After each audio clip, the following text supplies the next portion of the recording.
বিয়ে করেছে বিদায় আমি তোমার সাথে ঘর বাঁধতে চাই। যেই কথা সেই কাজ। শান্তি গাট্টে গুট্টা গুছিয়ে ইসলামের হাত ধরে বাড়ি থেকে হয়ে গেল উধাও। বেচারা মুদি দোকানদার সারা দিন বেচা কিনা হিসাব কিতাব কমপ্লিট করে বাড়িতে এসে দেখছে বাড়িতে জিনিসপত্র আসবাবপত্র সব আছে, শুধু বাড়িতে শান্তি নাই। শান্তি গেল কোথায়? শান্তি গেল কোথায়? মুদি দোকানদারের আহাজারি শুনে প্রতিবেশীরা সব হয়েছে এক জায়গায়। প্রতিবেশীরা মুদি দোকানদারের আহাজারি শুনে বলছে, তুমি আহাজারি করছো, তোমার কারণ কি? বেচারা মুদি দোকানদার আফসোসের সুরে বলতেছে, আমার ঘরের আসবাবপত্র সব আছে, শুধু আমার ঘরের মেয়ে শান্তি নাই। প্রতিবেশীরা বলছে, বেটা মুদি দোকানদার, তোমার মেয়ে শান্তিকে খোঁজার আগে বলো তোমার দোকানের কর্মচারী কোথায়? মুদি দোকানদার বলছে, তাকে তো পিটাই করেছি বিদায়। প্রতিবেশীরা এই কথা শুনে বলতেছে, বেটা মুদি দোকানদার, তুমি বড্ড বোকা, সেজন্য তোমার ইমানের খাতায় লাগছে পোকা, সেজন্য তোমার মেয়ে শান্তি তোমাকে দিয়েছে ধোকা। তুমি সারাদিন মুদি দোকানদারের হিসাব কিতাব সব কমপ্লিট করতে পারলে, কিন্তু তুমি এতটুকু হিসাব বুঝতে পারলে না, যেই ঘরে ইসলাম থাকে না ওই ঘরে শান্তি থাকার প্রশ্নই আসে না। আজকে বাংলার জমিনে ক্ষমতার দাপটে ইসলামটাকে আমরা মসজিদের চার দেয়ালের মধ্যে আবদ্ধ করে ফেলেছি। ক্ষমতার দাপটে ইসলামটাকে আজকে আমরা পাঞ্জাবির মধ্যে আবদ্ধ করে ফেলেছি, টুপির মধ্যে আবদ্ধ করে ফেলেছি। স্পষ্ট ভাষায় সাতক্ষীরাবাসী শুনে রাখো, যেই জমিনের রান্নাঘর থেকে সংসদ ভবন পর্যন্ত প্রত্যেকটা সেক্টরে আল্লাহর আইন ইসলাম থাকে না, ওই দেশে শান্তি থাকার প্রশ্নই আসে না। কথা বলুন ঠিক কিনা? আজকে আমার দেশে শান্তি নাই, কারণ আমার দেশে ইসলাম। আমার ভাইয়েরা, মাইকম্যান কই ভাই, সাউন্ডটা বাড়ান, আমার ভয়েস টানছে। সম্মানিত ভাইয়ের আমার, কাজেই বাংলার জমিনের সকল অন্যায় অপকর্ম দূর করে এই দেশে যদি শান্তি প্রতিষ্ঠা যদি আমরা করতে চাই, ইসলাম প্রতিষ্ঠার বিকল্প কোনো রাস্তা, জোরে বলেন, রাস্তা নাই। আল্লাহ রাব্বুল আলামিন এই পবিত্র কোরআনুল কারীমের মধ্যে সেই কথাটাই বললেন যে তোমরা যদি শান্তি প্রতিষ্ঠা করতে চাও, একটি চুরি মুক্ত, ধর্ষণ মুক্ত, ছিনতাই মুক্ত, রাহাজানি মুক্ত, খুন মুক্ত, গুম মুক্ত একটা সমাজ যদি তোমরা প্রতিষ্ঠা করতে চাও, তাহলে আল কোরআনের সংবিধান তোমরা প্রতিষ্ঠা করো। কথা বলুন ঠিক কিনা? আল্লাহ রাব্বুল আলামিন পবিত্র কোরআনুল কারীমের মধ্যে সেই কথাটাই বললেন। আমার ভাইরা, আল্লাহ রাব্বুল আলামিন পবিত্র কোরআনুল কারীমের 42 নম্বর সূরা সূরাতুশ শূরা আয়াত নাম্বার 13 আল্লাহ রাব্বুল আলামিন বললেন, শারা'a লাকুম মিনাদ-দীন। আল্লাহ পাক বলছেন, শারা'a, আমি তোমাদের জন্য একটা সংবিধান প্রস্তুত করেছি, একটা আইনের কিতাব প্রস্তুত করেছি, মিনাদ-দীন। আর ওই সংবিধানের নাম হচ্ছে আমাদের দিন, আমাদের ধর্ম ইসলাম। জোরে বলি সুবহানাল্লাহ। আমাদের সংবিধানের নাম কি? জোরে বলেন, আমাদের সংবিধানের নাম কি? ইসলাম। আল্লাহ রাব্বুল আলামিন ওই কথাটাই বললেন। আল্লাহ রাব্বুল আলামিন বললেন, শারা'a লাকুম মিনাদ-দীন। আমি আল্লাহ রাব্বুল আলামিন তোমাদের জন্য একটা সংবিধান তৈরি করেছি, সংবিধান প্রস্তুত করেছি। ওই সংবিধানের নাম হচ্ছে ইসলাম। এরপর আল্লাহ রাব্বুল আলামিন বললেন, ওয়া মা ওয়াসসা বিহি নূহু ওয়াল্লাযী আওহাইনা ইলাইক। ওই সংবিধান তৈরি করে আমি আল্লাহ রাব্বুল আলামিন সর্বপ্রথম হযরতে নূহ নবীকে নির্দেশ করেছিলাম। এরপর আল্লাহ রাব্বুল আলামিন বললেন, ইলাইকা ওয়া মা ওয়াসাইনা বিহি ইব্রাহিম। ওই সংবিধান প্রস্তুত করে আমি আল্লাহ রাব্বুল আলামিন বিশ্ব নবী মুহাম্মাদুর রাসূলুল্লাহ সাল্লাল্লাহু আলাইহি ওয়াসাল্লামকে নির্দেশ দিয়েছি। এরপর একই নির্দেশ আমি আল্লাহ রাব্বুল আলামিন তোমাদের মুসলিম জাতির পিতা হযরতে ইব্রাহিম নবীকে নির্দেশ দিয়েছিলাম, ওয়া মূসা ওয়া ঈসা আন আকিমুদ্দিন। ওই একই নির্দেশ আমি মূসা নবীকেও দিয়েছিলাম, ওই একই নির্দেশ আমি ঈসা নবীকেও দিয়েছিলাম। আল্লাহ রাব্বুল আলামিন এখানে কয়েকটা নবীকে ডাকলেন, বড় বড় নবীদেরকে ডাকলেন। হযরতে নূহ নবীকে ডাক দিয়ে বললেন, বিশ্ব নবীকে ডাক দিয়ে বললেন, ইব্রাহিম নবীকে ডাক দিয়ে বললেন, মূসা নবীকে ডাক দিয়ে বললেন, ঈসা নবীকে ডাক দিয়ে বললেন। এই নবীদেরকে ডাক দিয়ে বললেন, আমি তাদেরকে নির্দেশ দিয়েছিলাম। কি সেই নির্দেশ? কি সেই নির্দেশ? আল্লাহ পাক বললেন ওই নির্দেশটা হচ্ছে আন আকিমুদ্দিন। ওই নির্দেশ হচ্ছে এই জমিন যার আইন প্রতিষ্ঠা করা লাগবে তার। আল্লাহু আকবার। জোরে বলেন এই জমিন কার? আরো জোরে বলেন জমিন কার? আইন চলবে কার? আমার ভাইয়ের আপনাদের কষ্ট হচ্ছে? আল্লাহ বলছে জমিন আল্লাহর, আইন চলবে আল্লাহর। আল্লাহ পাক বললেন আল্লাহর জমিনে আল্লাহর আইন প্রতিষ্ঠা করতে হবে। কাজেই ও সাতক্ষীরার তৌহিদি মুসলিম জনতা, আমি তোমাদের কাছে জানতে চাই, আল্লাহর কোরআনের আইন প্রতিষ্ঠার জন্য রাজপথে যদি তোমাদের ডাক দেওয়া হয়, বুকের তপ্ত রক্ত রাজপথে ঢেলে দিয়ে নিজের কোরআনের আইন প্রতিষ্ঠা করতে রাজি আছো কে কে মুসলমান? হাত তুলে আমার আল্লাহকে দেখিয়ে দাও। লিল্লাহি তাকবীর। আল্লাহ তাআলা হাতকে কবুল করুন, সকলে বলে আমিন। হাত নামান। আল্লাহ পাক বললেন জমিন যার আইন চলবে। আল্লাহর নাম নিতে আপনাদের লজ্জা করে, শরম করে? এক হাত আকাশের দিকে উঁচু করেন, সবাই এক হাত আকাশের দিকে উঁচু করেন, জোরে বলেন আল্লাহ, আরো জোরে আল্লাহ। আল্লাহ রাসূল বলেছেন, একটা হাদিস আপনাদের কাছে আমি তুলে ধরি। আল্লাহ রাসূল বলেছেন, যদি কোনো মুসলমানের সন্তান আল্লাহ রাব্বুল আলামিনের নামটা উচ্চারণ করে, বর্তমানে আধুনিক যুগে, ডিজিটাল যুগে, তথ্য প্রযুক্তির যুগে যদি একজন মানুষ আল্লাহর নামের জিকির যদি করে, ফজিলতটা কি শুনুন। বর্তমান আধুনিক যুগ, ডিজিটাল যুগ, তথ্য প্রযুক্তির যুগ। এই যুগে মানুষ রকেট আবিষ্কার করেছে, হেলিকপ্টার আবিষ্কার করেছে, জেট প্লেন আবিষ্কার করেছে, ফাইটার প্লেন আবিষ্কার করেছে, রকেট আবিষ্কার করেছে। এত আবিষ্কারের পরেও মানুষ চাঁদের দেশের ওই পাশে যাইতে পারে? জোরে বলেন পারে? যাইতে পারে না। কিন্তু আল্লাহ রাসূল বলেছেন, আমার কোন উম্মাত যদি এই মাটির বিছানায় বসে একটা বা আল্লাহর নামের আওয়াজ যদি তুলতে পারে, আল্লাহ রাসূল বললেন আমার ওই উম্মাতের মুখের ওই আল্লাহ নামের আওয়াজটা চন্দ্র সূর্য ছাড়িয়ে 7 আসমান পেরিয়ে বান্দার মুখের আওয়াজটা সরাসরি আল্লাহর আরশে আজিমে পৌঁছে যায়। আল্লাহু আকবার। কাজে আল্লাহ পাক বললেন জমিন যার আইন চলবে তার। এরপর আল্লাহ তাআলা চমৎকার একটা কথা বললেন। আল্লাহ পাক বললেন, ওয়ালা তাতাফাররাকু ফি, তোমরা আল্লাহ জমিনে আল্লাহর আইন প্রতিষ্ঠার ব্যাপারে তোমরা কেউ দলাদলি করো না।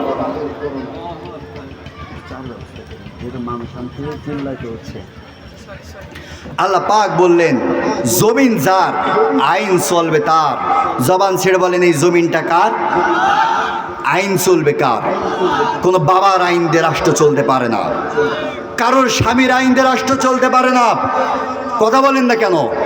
আপনাদের কথা বলতে কষ্ট হচ্ছে? ব্রিটিশ আইনে রাষ্ট্র চলতে পারে না। এই দেশ মুসলমানের দেশ, এই দেশ শাহজালালের দেশ, এই দেশ শাহ মাকদুমের দেশ, এই দেশ শহীদুল্লাহর দেশ, এই দেশ শহীদ তিতুমীরের দেশ, এই দেশ আল্লামা দেলোয়ার হোসেন সাঈদীর দেশ। কথা বলুন ঠিক কিনা? এই দেশ আল্লাহর আইন চলবে, পৃথিবীর কোন নাস্তিকের আইনে বাংলার জমিন পরিচালিত হতে পারে না। আমার ভাইরা,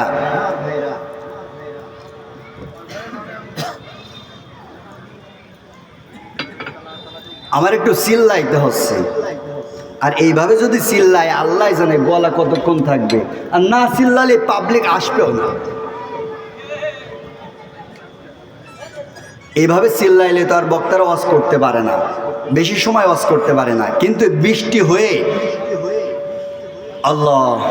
আল্লাহ পাক বলছেন, ওয়াইদা তুলিয়াত আলাইহিম আয়াতুহু যাদাতুহুম ঈমানা ওয়া আলা রাব্বিহিম ইয়াতাওয়াক্কালুন।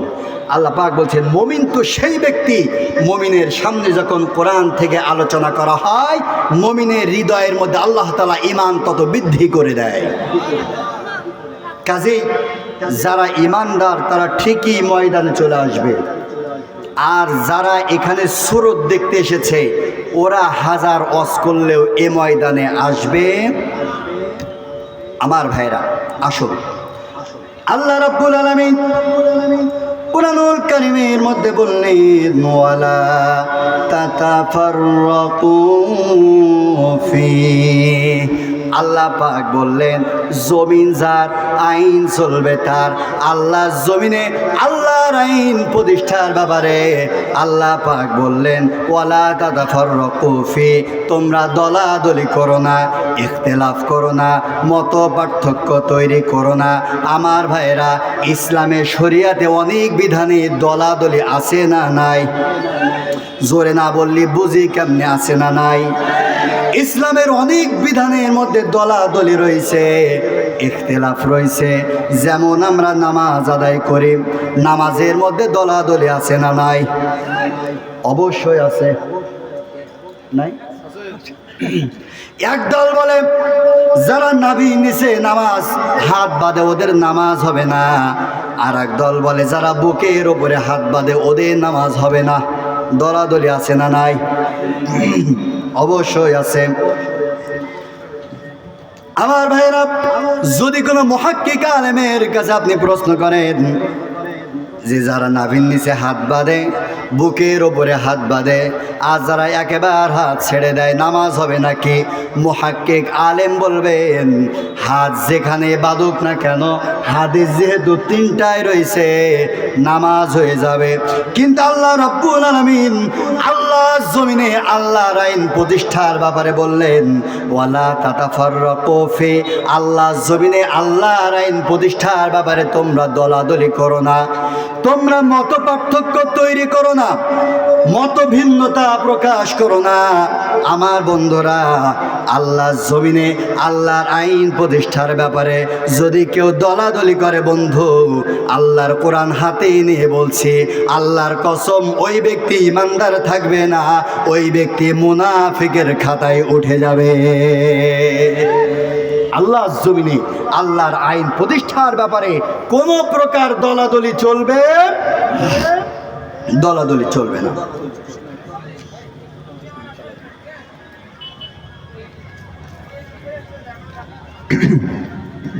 সম্মানিত উপস্থিতি, আজকে আমার দেশে আল্লাহর কোরআন দ্বারা কি বিচার ফাইসালা হয়? আরো জোরে বলেন, হয়? আল্লাহ পাক বলছেন আল্লাহ জমিনে আল্লাহর দ্বীন প্রতিষ্ঠা করতে হবে, অথচ এই দেশে আল্লাহর আইন চলে না, এই দেশে চলে ব্রিটিশের আইন। কথা বলেন ঠিক কিনা? আল্লাহ পাক বললেন, অমাল্লাম ইয়াহকুম বিমা আনজালাল্লাহু ফাউলাইকা হুমুল কাফিরুন। আল্লাহ পাক বলছে যারা আল্লাহর আইন দ্বারা বিচার ফাইসালা করে না, আল্লাহ পাক বলছে ওরা কাফের। এটা কার কথা? জোরে বলেন, এটা কার কথা? আল্লাহ। আমার ভাইরা, যারা এখনো দাঁড়িয়ে আছেন আপনারা ভিতরে চলে আসুন, আপনারা ভিতরে চলে আসুন। আপনারা এখনো এইভাবে দাঁড়িয়ে ঘোরাফেরা করছেন, আসলে যদি পরিবেশ এমন হয় তাহলে আলোচনার পরিবেশটা থাকবে না। কাজে আপনাদের কাছে আমি উদাত্ত আহ্বান করছি, আপনারা মাঠে চলে আসুন, কোরআনের ময়দানে চলে আসুন। আমাদের প্রধান মেহমান তিনি চলে এসেছেন, তিনি কোরআন থেকে কথা শোনাবেন। আপনারা ভিতরে চলে আসুন, রাস্তাঘাটে ঘোরাফেরা না করে।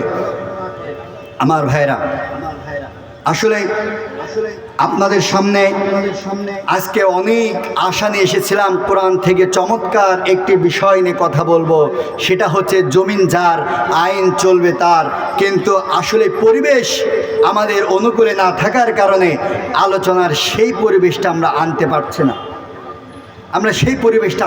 না, তারপরেও যতটুকু মৌলিক কথা না বললে নয়, কারণ আমরা এই চেয়ারে বসেছি, এই চেয়ার থেকে আমাদের দায়িত্ব হচ্ছে আপনাদের কাছে কোরআনের হক কথাগুলো পৌঁছে দেওয়া।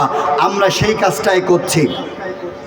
আমার ভাইয়েরা, আল্লাহ পাক বললেন, যারা আল্লাহর কোরআন দ্বারা, এই কোরআন দ্বারা যারা বিচার ফাইসাল্লা করে না, আল্লাহ পাক তাদেরকে ঘোষণা দিচ্ছেন তারা কাফের। জোরে বলেন তাদের পরিচয় কি? আরো জোরে বলতে হবে তাদের পরিচয় কি? আচ্ছা, জবান ছেড়ে বলেন তো, এই সংবিধান যিনি পাঠিয়েছেন তিনি কে? আরো জোরে বলেন তিনি কে? আল্লাহ। আল্লাহ বললেন এই কোরআন দ্বারা বিচার ফাইসাল্লা করো। হযরত ইব্রাহিম নবী, খুব ভালো করে বুঝুন, হযরত ইব্রাহিম নবী বললেন, আল্লাহ রাব্বুল আলামিন ইব্রাহিম নবীর কাছে আয়াত নাজিল করলেন, ও ইব্রাহিম, নমরুদের কাছে চলে যাও, নমরুদকে গিয়ে বলো আল্লাহর জমিনে আল্লাহর আইন চলবে, কোনো নমরুদের আইন পৃথিবীর মধ্যে চলবে না। হযরত ইব্রাহিম আলাইহিস সালাম নমরুদের কাছে গিয়ে বলল, নমরুদ, আমার আল্লাহ বলেছে পৃথিবীর মধ্যে কোনো নমরুদের স্বৈরাচারী শাসকের আইন চলবে না, আইন চলবে একমাত্র শুধুমাত্র কার? আল্লাহ। ইব্রাহিম আলাইহিস সালাম যখন বলল, নমরুদ বলতেছে তোমার আল্লাহ আবার কে? আনা রব্বুকুমুল আলা, আমি তো বড় খোদা, আমার আইন চলবে। গোটা পৃথিবীর মুসলিম জাতির পিতা ইব্রাহিম নবী বললেন, ও নমরুদ, তুমি ভুলে গেছো আমার নাম হচ্ছে ইব্রাহিম, আমার শরীরে এক ফোঁটা রক্ত থাকা পর্যন্ত পৃথিবীর মধ্যে কোনো নমরুদের আইন আমি প্রতিষ্ঠা হতে দেব না। সুবহানাল্লাহ। ইব্রাহিম আলাইহিস সালাম যখন বলল, নমরুদ তখন বলছে, ও ইব্রাহিম, তোমার আল্লাহর ক্ষমতা বেশি নাকি আমার ক্ষমতা বেশি? যার ক্ষমতা বেশি পৃথিবীর মধ্যে তার আইন চলবে। আপনাদের কাছে আমি জানতে চাই, নমরুদের ক্ষমতা বেশি না আমার আল্লাহর ক্ষমতা বেশি? আরো জোরে বলেন, কার ক্ষমতা বেশি? নমরুদ বলতেছে যার ক্ষমতা বেশি তার আইন চলবে। তাহলে ক্ষমতা কিভাবে পরীক্ষা করবা? ইব্রাহিম আলাইহিস সালাম বলছে, ক্ষমতা কিভাবে পরীক্ষা করবা? নমরুদ বলতেছে, ইব্রাহিম, তোমার আল্লাহকে বলে দাও পৃথিবীর আল্লাহ নমরুদের সাথে তোমার আল্লাহ যেন যুদ্ধ ঘোষণা করে। জোরে বলি নাউজুবিল্লাহ। হযরত ইব্রাহিম আলাইহিস সালাম আল্লাহর কাছে দোয়া করেছে, আল্লাহ, এই পৃথিবীর স্বৈরাচারী নমরুদ সামান্য একটু ক্ষমতা পেয়ে তোমার সাথে যুদ্ধ ঘোষণা করেছে, আল্লাহ তুমি একটু ওর ব্যবস্থা করে দাও। আল্লাহ তাআলা ইব্রাহিম নবীকে বলতেছে, ইব্রাহিম, আমার নাম আল্লাহ, আমার সাথে দেবে যারা পাল্লা, আমি আল্লাহ রাখি না তাদের ঘাড়ের কল্লা। জোরে বলি সুবহানাল্লাহ। আল্লাহ রাব্বুল আলামিন ইব্রাহিম নবীকে বললেন, ও ইব্রাহিম, নমরুদকে বলে দাও, দিন তারিখ ফেলে দাও, ময়দানে চলে আসতে বলো, আমি আল্লাহ রাব্বুল আলামিন নমরুদের সাথে যুদ্ধ ঘোষণা করে দিলাম। দিন তারিখ পড়ে গেল, নমরুদ লক্ষাধিক সশস্ত্র বাহিনী নিয়ে আর তীর ধনুক কামান বিমান নিয়ে ময়দানে হাজির। কার সাথে যুদ্ধ করবে? আল্লাহর সাথে যুদ্ধ করবে। কামান বিমান নিয়ে হাজির, ইব্রাহিম নবীও হাজির। নমরুদ বলতেছে, ইব্রাহিম, কই তোমার আল্লাহ? আমি তো অস্ত্র শস্ত্র আর বাহিনী নিয়ে হাজির, তোমার আল্লাহ কই? ইব্রাহিম নবী বললেন, একটু ঠান্ডা হও, আমার আল্লাহ ধরে ধরে ধরে না, আর ধরলে পরে ছাড়ে। ধরলে পরে ছাড়ে না। ইব্রাহিম নবী আল্লাহ রাব্বুল আলামিনের কাছে দোয়া করলেন, আমার আল্লাহ রাব্বুল আলামিন পৃথিবীর সব থেকে স্বৈরাচারী শাসক নমরুদ ক্ষমতার মসনদে বসে অন্ধ হয়ে গেছে, আজকে তোমার সাথে পর্যন্ত যুদ্ধ করতে চাই। ও আল্লাহ, আজকে স্বৈরাচারীকে যেন তুমি বাড়িতে ফিরে যেতে দিবা না। আজও ক্ষমতার মসনদে বসে কিছু কিছু মানুষ অন্ধ হয়ে গেছে, কতক্ষণ ঠিক কিনা? ওরা এমন অন্ধ হয়েছে, ওরা দিন তারিখ ধার্য করে দিচ্ছে, ওরা একেবারে দিন তারিখ ধার্য করে বলছে 41 সাল পর্যন্ত ক্ষমতায় থাকবো, কোনো শক্তি আমাদেরকে নামাতে পারবে না। কতক্ষণ?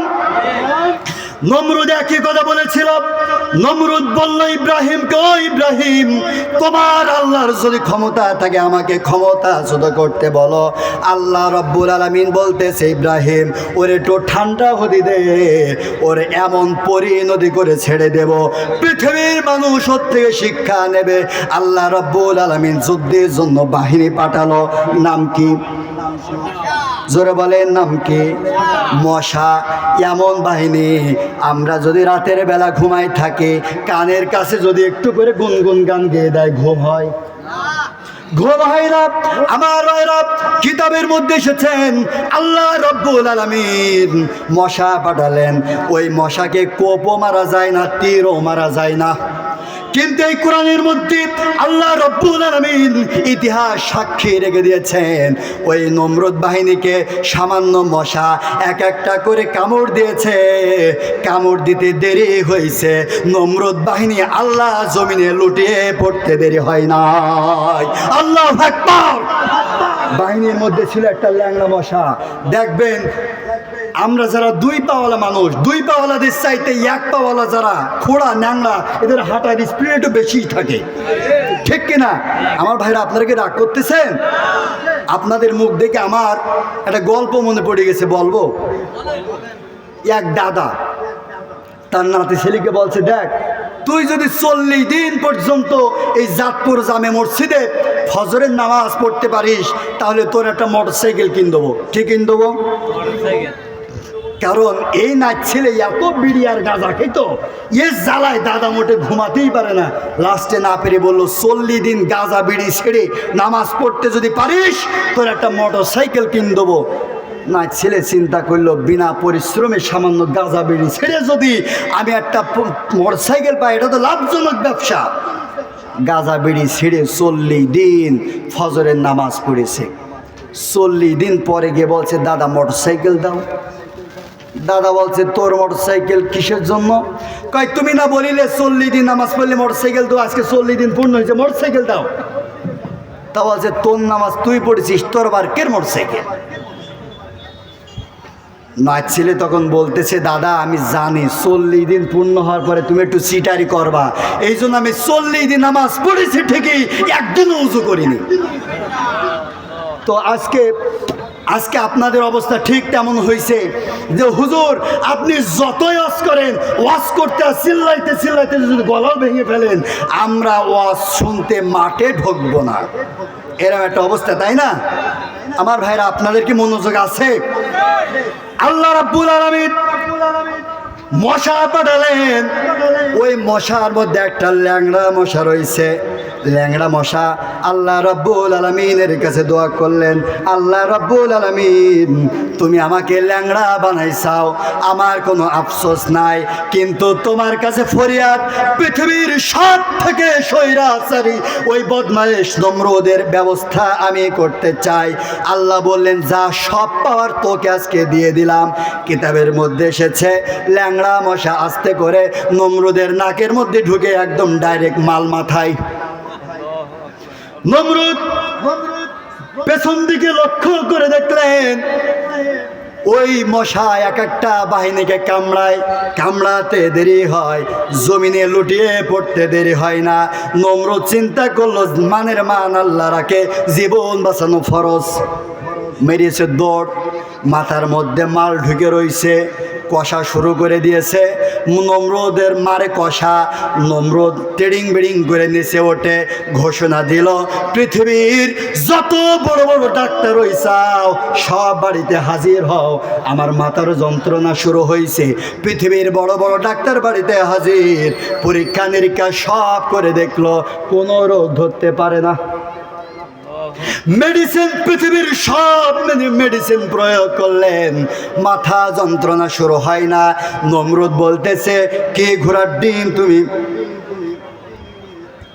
ভাই এত ডাকছে, আসছে না আমার ভাইরা। নমরুদ তখন বললেন, ডাক্তার কি ঘোড়ার ডিম ডাক্তার এসে গেছাও, সামান্য মাথার যন্ত্রণা সারাইতে পারো না, কি ঘোড়ার ডিম ডাক্তার এসে গেছাও? ডাক্তার তখন একটা উক্তি দিলেন, তিনি বললেন, ও নমরুদ, তোমার মাথার মধ্যে যে রোগ হয়েছে, গোটা পৃথিবীর দামি দামি মেডিসিন প্রয়োগ করে দেখলাম, মাথার রোগ যেহেতু সারে নাই, আমরা মেডিকেল সায়েন্সের শেষ পাতায় পড়েছি, গোটা পৃথিবীর মেডিসিন যেখানে শেষ হয়ে যায়, জুতা মেডিসিনের কার্যক্রম তখন শুরু হয়ে যায়। কথা বলেন না, ঠিক কিনা?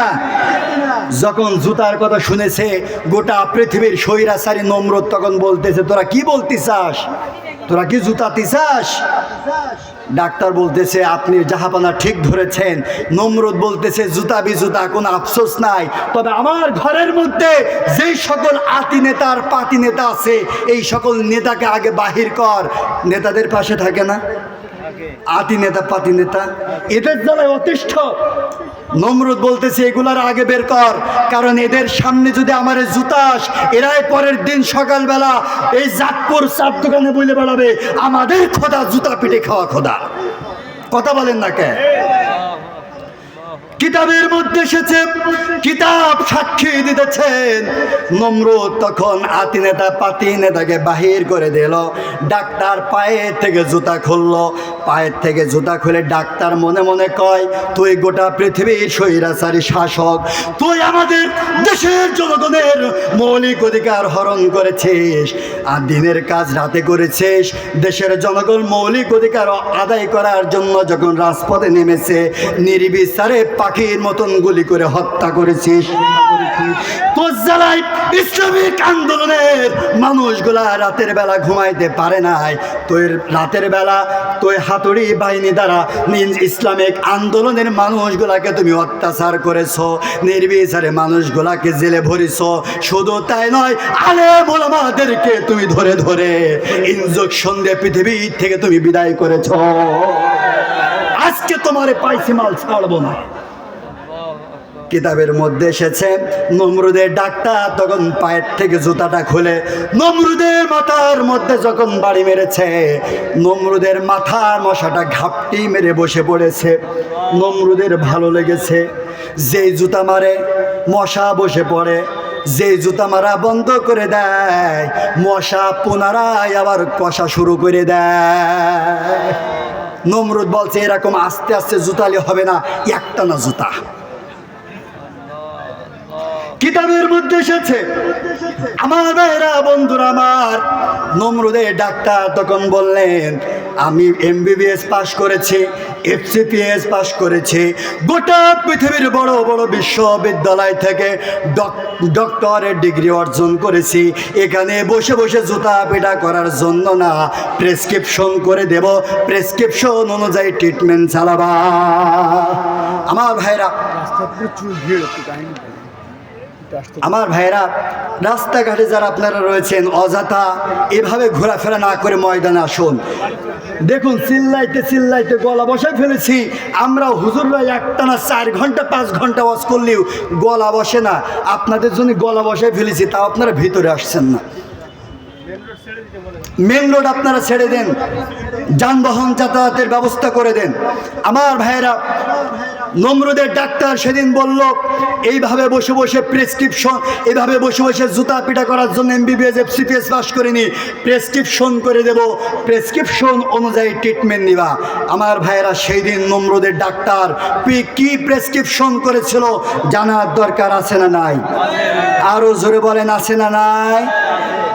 ডাক্তার আমরা যদি অসুস্থ হই সাধারণত ডাক্তারের কাছে গেলে প্রেসক্রিপশন করে এমন রোগের নাম মোহাম্মদ শোয়েব হোসাইন বিপ্লবী, রোগের ধরন মাথা ব্যথা, ট্রিটমেন্ট খাওয়ার আগে মোটিগার্ড, খাওয়ার পরে নাপা এক্সট্রা, এরপরে লেখে বিশেষ দ্রষ্টব্য। যদি 15 দিন কিংবা 1 সপ্তাহ এই ওষুধ সেবন করবার পরেও যদি মাথা ব্যথা না সারে, আবার পুনরায় 1 সপ্তাহ অথবা 15 দিন পর আবার দেখা করবা। এরপরে নিচে লিখে দেয় বিশেষ দ্রষ্টব্য। এই প্রেসক্রিপশন পুনরায় আবার পরিবর্তন হইলেও হইতে পারে। কিতাবের মধ্যে এসেছেন ওই দিন নমরুদের ডাক্তার প্রেসক্রিপশন করল। কি প্রেসক্রিপশন শোনো? সেদিন লিখল রোগীর নাম হচ্ছে মিস্টার নমরুদ, রোগের ধরন হচ্ছে মাথা ইসলাম বিদ্বেষী, রোগের ধরন ইসলাম বিদ্বেষী। এরপরে ট্রিটমেন্ট, এই নমরুদ বাঁচিয়া থাকিবে যতদিন, জুতা পিটা করিতেই হইবে ততদিন। বিশেষ দ্রষ্টব্য, এই প্রেসক্রিপশন জীবনে আর কোনোদিন পরিবর্তন হবে না। এরপরে নিচে লিখেছে এই ইসলাম বিদ্বেষী রোগ যদি কারোর মধ্যে হয়, জীবনে কোনো দিন আর ডাক্তারের কাছে যাওয়া লাগবে না। আজও বাংলা জমিনে ইসলাম বিদ্বেষী রোগ আছে না নাই? আসতে বললেন কেন? আছে না নাই? আমার দেশ থেকে কিছু কিছু টাকলা এমপি বাংলাদেশের সংবিধান থেকে ইসলামকে উৎখাত করতে চায়, কথা বলুন ঠিক কিনা? আমার দেশের সরকার প্রধান এমনও রয়েছে যারা ধর্ম নিরপেক্ষ মতবাদ বাংলা জমিনে প্রতিষ্ঠিত করতে চায়, কথা বলুন ঠিক কিনা? আমার দেশে এমনও রয়েছে আলেম ওলামা ইসলামপন্থী মানুষগুলাকে ধরে ধরে নির্বিচারে ফাঁসির মঞ্চে ঝুলিয়ে দেয়, কথা বলুন ঠিক কিনা? আমি স্পষ্ট ভাষায় একটি কথা জানিয়ে দিতে চাই, বাংলাদেশের ইসলামকে উৎখাত করা আদেও কখনো সম্ভব নয়। কারণ এই দেশে 4 লক্ষ মসজিদ রয়েছে। 4 লক্ষ মসজিদের 4 লক্ষ ইমাম যদি একটাবার ঐক্যবদ্ধভাবে রাজপথে দাঁড়িয়ে যায়, এই দেশে আলিয়া অঙ্গনের লক্ষ লক্ষ ছাত্র সমাজ রয়েছে, একটাবার যদি রাজপথে দাঁড়িয়ে যায়, এই দেশের কওমি অঙ্গনের লক্ষ লক্ষ ছাত্র সমাজ রয়েছে, একটাবার ইসলামের পক্ষে যদি রাজপথে দাঁড়িয়ে যায়, এই দেশে ইসলামিক আন্দোলনের 1 নয় 2 নয় 4 কোটি ইসলামিক আন্দোলনের নেতার কর্মীরা রয়েছে, কথা বলেন ঠিক কিনা? একটাবার যদি কাফনের কাপড় মাথায় বেঁধে রাজপথে নেমে যায়, আমি বিশ্বাস করি আগামীকাল পূর্ব দিগন্ত থেকে সূর্য উদিত হওয়ার আগেই এদেশের সকল বাতিল শক্তির ক্ষমতার মসনদ ভেঙে চুরে তছনছ হয়ে যাবে। ইসলাম প্রতিষ্ঠিত হতে এদেশে 1 ঘন্টা সময় লাগবে না। আমার ভাইরা, দুর্ভাগ্যজনক একথা অকট্ট সত্য এবং প্রমাণিত। আজকে মুসলমানেরা এক কাতারে না দাঁড়ানোর কারণেই নাস্তিক মোরতাদ বেঈমান কাফের আর ফাসেকরা ইসলামিক আন্দোলনের মানুষগুলোকে ধরে ধরে ফাঁসির মঞ্চে ঝুলিয়ে দেওয়ার মতন দুঃসাহস দেখাতে তারা বেশ সফল হয়েছে, কথা বলুন ঠিক কিনা? আমার ভাইরা, যেহেতু আমার সময় একেবারেই কম, সময়ও হয়ে গেছে, সময় আমাদের অনুকূলে নাই, প্রধান মেহমান এক্ষুনি চলে আসবে। আমার অগুছালো কথা শুধুমাত্র আপনাদেরকে একত্রিত করার জন্য বলতে হচ্ছে, আসলে এইভাবে তো আলোচনা করা যায় না। সম্মানিত উপস্থিতি, নমরুদ তিনি চেয়েছিল আল্লাহ জমিনে আল্লাহর আইন বাস্তবায়ন হতে দিবে না, আইন চলবে নমরুদের। ইব্রাহিম নবী বলেছিল আমার শরীরে 1 ফোঁটা রক্ত থাকা পর্যন্ত পৃথিবীর মধ্যে নমরুদের আইন চলতে দেওয়া হবে না। সম্মানিত ভাইয়ের আমার, নমরুদের ডাক্তার প্রেসক্রিপশন করলেন নমরুদ বাঁচিয়া থাকিবে যতদিন, জুতা পিটা করিতেই হইবে ততদিন। প্রেসক্রিপশন করে দিল। নমরুদের দেশের জনগণ প্রেসক্রিপশনটা নিলেন। দেশের জনগণ পায়ের থেকে জুতা খুললেন। নমরুদকে বললেন, নমরুদ সারা জীবন আমাদেরকে অন্যায়ভাবে অত্যাচার করেছ, জুলুম করেছ, নির্যাতন করেছ, আজকে তোমার ক্ষমতার বাহাদুরি শেষ, আজকে দেশের জনগণের ক্ষমতার বাহাদুরি শুরু। ঠিক কিনা আমার ভাইরা? আল্লাহ রসুলের একটা হাদিস আছে, আল্লাহ রসুলের একটা, যেহেতু এটা বর্তমান সেই জামানা চলছে, এই জামানায় মানুষ ক্ষমতার বাহাদুরি একটু দেখাবেই, ইসলামপন্থী মানুষদের পরে একটু অত্যাচার করবেই। আল্লাহ রসুল সেই কথাটা হাদিসে বলে গেছে। হাদিসটা আমি আমার জ্ঞানের দৃষ্টিতে একটা কবিতাও আবৃত্তি করেছিলাম, বলবো? আল্লাহ রসুল বললেন, শেষ জামানায় এমন হবে, জ্ঞানী হবে অপমান, গুণী হবে দোষী, সত্য যাবে নির্বাসনে, মিথ্যা হবে বেশি, লজ্জা উঠবে আকাশেতে, শরম খাবে ধন, জাতে উঠবে অজাতেরা, থাকবে না আর এই সমাজের মান। কথা বলুন ঠিক কিনা? আজকে সমাজের জাতমান কিছু আছে? আল্লাহ রসুল বলেছেন, সেই জামানায় জ্ঞানী হবে অপমান, জ্ঞানহীনদের কাছে। এই কথাটা আল্লাহ রসুল হাদিসে বলে গেছে। যতই করো বাড়াবাড়ি, মৃত্যু তোমার হবে। কিছু বিশ্বাস করো বা না করো, এ কথা বিশ্বাস করতে তোমার হবে। যেদিন তুমি মারা যাবে, সবাই তোমার দেখতে আসবে, দেখবে তোমার লাশ। কেউ খুঁড়বে কবর আর কেউ কাটবে বাঁশ, কেউ করাবে গোসল আর কেউ করাবে দাফন। ওই কবরে আল্লাহ ছাড়া তোমার কেউ হবে না আপন। নেতা বলো, নেত্রী বলো, কেউ তো কারো নয়। দুনিয়ার সকল মায়া ছেড়ে ওই অন্ধকার কবর জগতেই সকলকেই চলে যেতে হয়। কথা বলেন ঠিক কিনা? আমরা সবাই বাস করি পৃথিবীর এই অঙ্গে, হাতের রেখা মুখের চেহারা মেলে না তো কারোর সঙ্গে। মেলে নাকি? এই হাতের রেখা মুখের চেহারা কারোর সাথে মেলে? কিতাবের মধ্যে এসেছেন, আর আমি কবিতা লিখেছি, এই হাতের রেখা মুখে চেহারা মেলে না তো কারোর সঙ্গে, আর মেলে না কলমের সই, বুড়ি আঙ্গুলে টিপ। মহান প্রভু আছেন একজন, এই কথাটা 100%। কথা বলেন না কে? 100% ঠিক। কাজেই আমাদের এ কথা মাথায় রাখতে হবে। সম্মানিত ভাইরা আমার, আলোচনার বিষয় জমিন যার, আইন চলবে। কথা বলেন না কেন? জমিন কার? আইন চলবে কার? আল্লাহর আইন নাই কোথায়? সব জায়গায় আল্লাহ রাব্বুল আলামিনের আইন রয়েছে, সব জায়গায় আল্লাহর আইন রয়েছে। এই পৃথিবীর সব থেকে নিকৃষ্ট জায়গা নাম কি? বাথরুম। বাথরুম কোন জায়গা? বাথরুম। এই পৃথিবীর সব থেকে নিকৃষ্ট জায়গার নাম হচ্ছে বাথরুম। বাথরুম এমন নিকৃষ্ট জায়গা, বাথরুমের মধ্যে আল্লাহ নামের জিকির করা জায়েজ। গোটা পৃথিবীর মধ্যে সব জায়গায় আপনি নামাজ পড়তে পারবেন, কিন্তু বাথরুমের মধ্যে নামাজ পড়া জায়েজ নাই। পৃথিবীর মধ্যে সব জায়গায় আপনি কোরআন তেলাওয়াত করতে পারবেন, কিন্তু বাথরুমের মধ্যে কোরআন তেলাওয়াত করা জায়েজ। এরপরে ওই বাথরুমের মধ্যে আল্লাহর আইন আছে না নাই?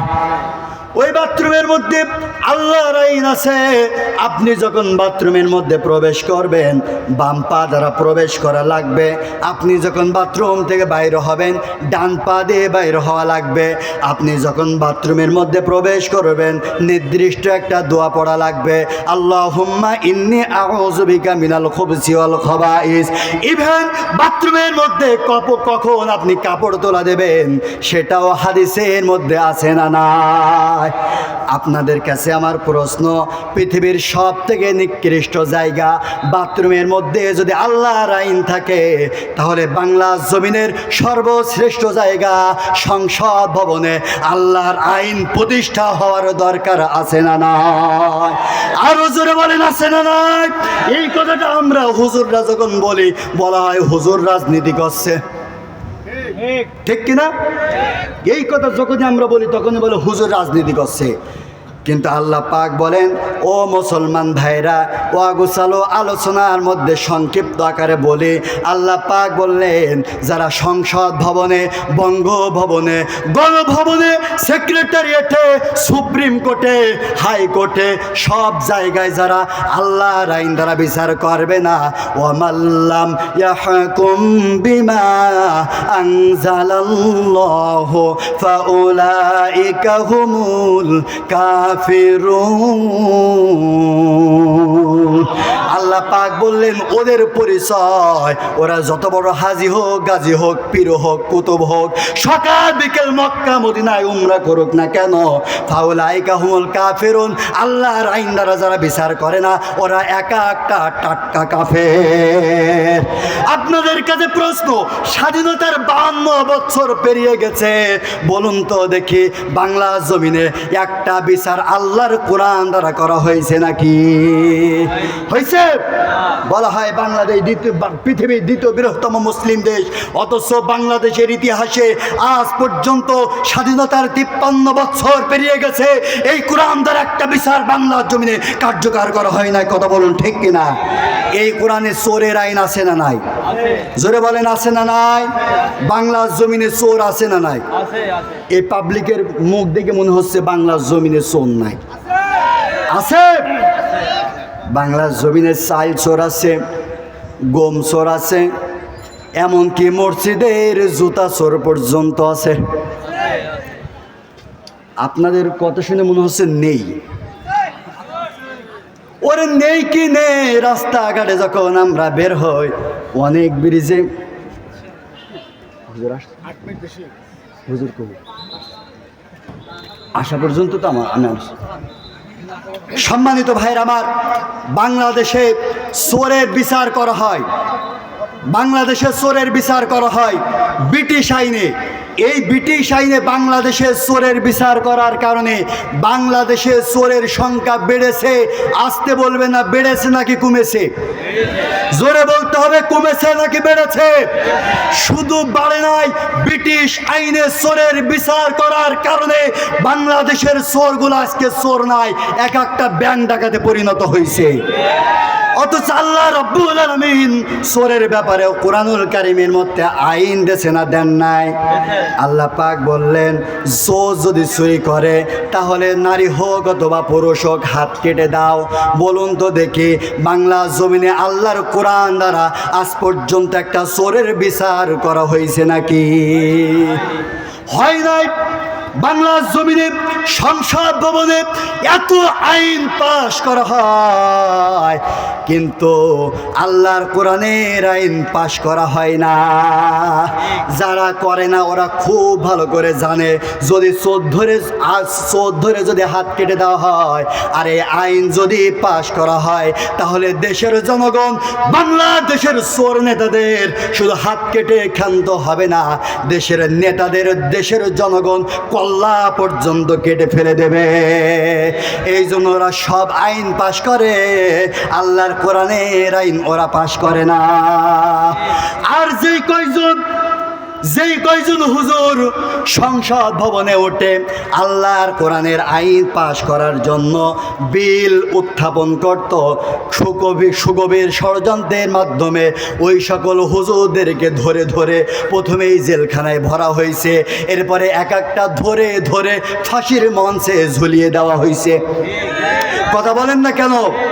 আর বাকি ছিল একজন, দীর্ঘ 13 বছর আটকানোর পর আহারে যেই মানুষটার কপালটা কাবা শরীফের চত্বরে সেজদায় অবনত হয়েছে, যেই মানুষটার কপালটা ধরে কাবার ইমাম পর্যন্ত চুম্বন করেছে, যেই মানুষটার কণ্ঠের তাফসীর শুনে শত শত হাজার হাজার মানুষ কোরআনের দিশা পেয়েছে, যেই মানুষটার কণ্ঠের তাফসীর শুনে হাজার হাজার পথহারা মানুষগুলা পথের দিশা পেয়েছে, ওই মানুষটাকে কোরআন থেকে বিচ্ছিন্ন করে দীর্ঘ 13টা বছর মানবতার জীবন যাপন করবার পর সুগভীর ষড়যন্ত্রের মাধ্যমে আল্লাহর কোরআনের পাখিটাকে ইনজেকশনের মাধ্যমে শহীদ করে দেওয়া হয়েছে।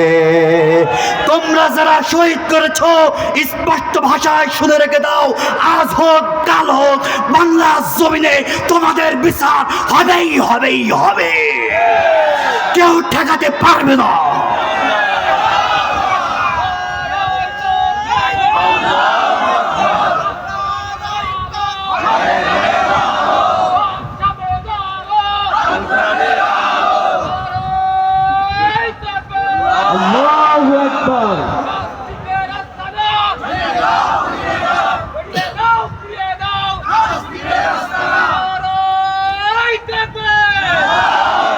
আমার ভাইরা, সময় যেহেতু সংক্ষেপ, অগোছালো ভাষায় কথা বলতে গিয়ে প্রস্তুতি ছাড়াই কথা বলার কারণে ওয়েদারে এই অবস্থা, গলার কন্ডিশন খারাপ হয়ে গেছে।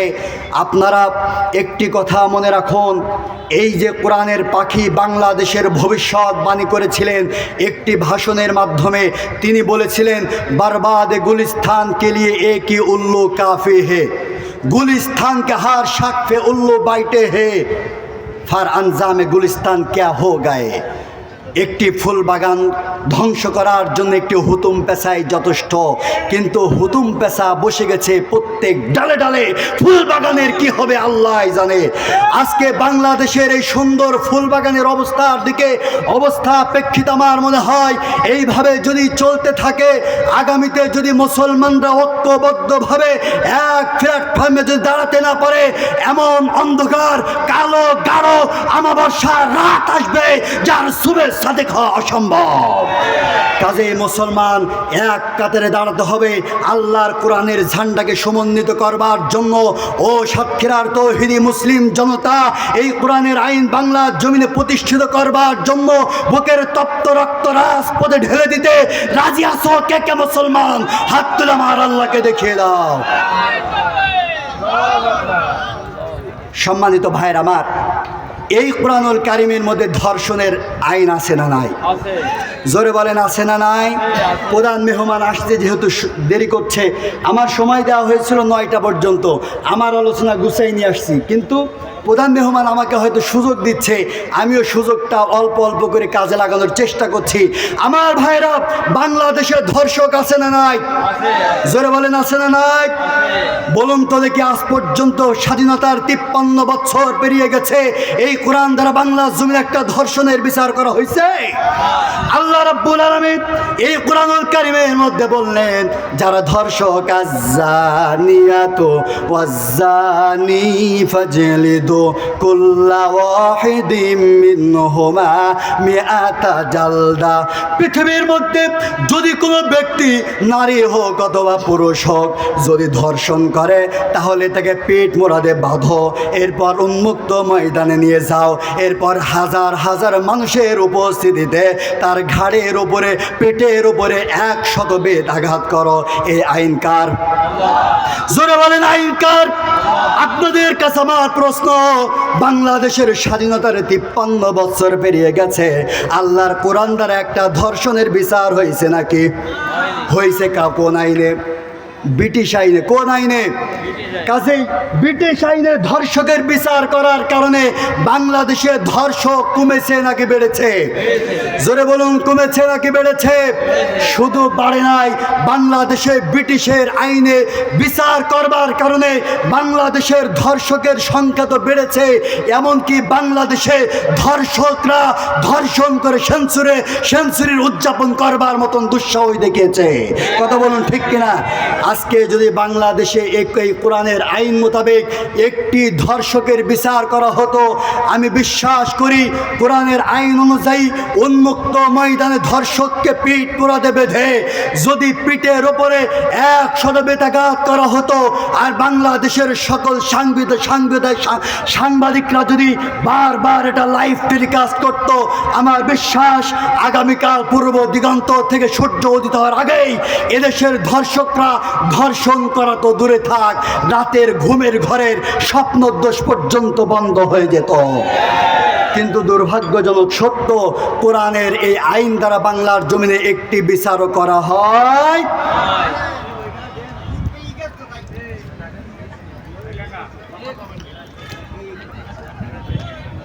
আমার ভাইরা, আপনারা কি কষ্ট পাচ্ছেন? কষ্ট পাচ্ছেন? আল্লাহ রাব্বুল আলামিন এই কোরআনুল কারীমের মধ্যে বললেন, ইন্নাদ-দীনা ইনদাল্লাহিল ইসলাম। আল্লাহ পাক বলছেন নিশ্চয় আমি আল্লাহ তাআলার কাছে সব থেকে পছন্দনীয় সংবিধান, তার নাম হচ্ছে ইসলাম। জোরে বলি সুবহানাল্লাহ। আল্লাহ তাআলার কাছে সব থেকে পছন্দনীয় সংবিধান নাম হচ্ছে ইসলাম। আল্লাহ পাক বলেন এই ইসলাম নামক সংবিধান তোমরা আল্লাহর জমিনে বাস্তবায়ন করো। এটা কার আইন? জোরে বলেন কার আইন? এই যে ইসলাম প্রতিষ্ঠা করা, এটার মানে কি? আপনারা বলতে পারেন যে হুজুর আমার দেশে ইসলাম তো আছেই, আমার দেশে ইসলাম তো আছেই, কিন্তু ইসলাম প্রতিষ্ঠা হওয়া মানে কি? খুব